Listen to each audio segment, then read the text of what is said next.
ఎన్టీఆర్ జిల్లా పెనుగంచిప్రోలు శ్రీ తిరుపతమ్మ అమ్మవారి రంగుల మహోత్సవం సందర్భంగా వివిధ శాఖల అధికారులతో జిల్లా కలెక్టర్ లక్ష్మీశ సమీక్షా సమావేశం నిర్వహించారు. అన్ని శాఖల అధికారులు సమన్వయంతో అమ్మవారి రంగుల మహోత్సవం పెద్ద తిరునాళ్లను విజయవంతం చేయాలని కలెక్టర్ లక్ష్మీశ సూచించారు.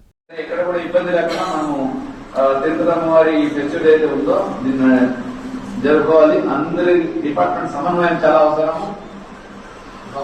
కోఆర్డినేట్ చేసుకుని RDO and police ACPs and field staff MRO MPDOs అలాగే SICA ఉన్నారు.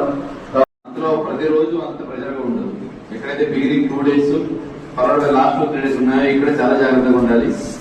ఆల్ అలాంగ్ ద వే వచ్చే పోలీస్ స్టేషన్స్ అట్లాగే panchayat secretary panchayat RDO detail గా even individual officers wise responsibility fix చేయాలి. ఫిక్స్ చేసి నాకు ఫార్వర్డ్ చేయండి. అండ్ మీడియా మిత్రుల నుంచి కూడా ఒకవేళ ఒకటే అగైన్ ఫీడ్బ్యాక్ జెన్యూన్ ఫీడ్బ్యాక్. ఎక్కడన్నా సమస్యలు ఉంటే ఈ సమస్య ఉందని ఓకే మీరు రాసుకోండి. మనకు కూడా చెప్తే వెళ్ళిన అడ్వాన్స్ మన వాళ్ళు కూడా ఫైనలీ పబ్లిక్ ఇన్కన్వీనియన్స్ అవ్వకూడదు.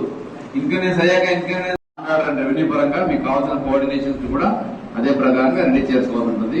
ఇప్పుడు ఉత్సవ కమిటీ ఉంది కాబట్టి ఉత్సవ కమిటీ చైర్పర్సన్ గారు మీరు కూడా మీ టీం అంటే మీరు ఎంతమంది అపాయింట్ చేసేటప్పుడు 13 మంది మీరు అపాయింట్ చేసుకున్న మీరు ఇంటర్న్ ఒక గ్రూప్ ఆఫ్ మీకు ఎలా ఉంటారు కదా పెట్టుకుని మీరు ఏం చేస్తారంటే ఆల్ అలాంగ్ దిస్ రూట్ ఈ 19 కిలోమీటర్లు వెళ్తున్నప్పుడు వచ్చిన నెగిటివ్ కూడా రాకూడదు. వచ్చే భక్తులు ఎక్కడ ఇబ్బంది కలగకూడదు. ఇది మెయిన్ మన ఉద్దేశం.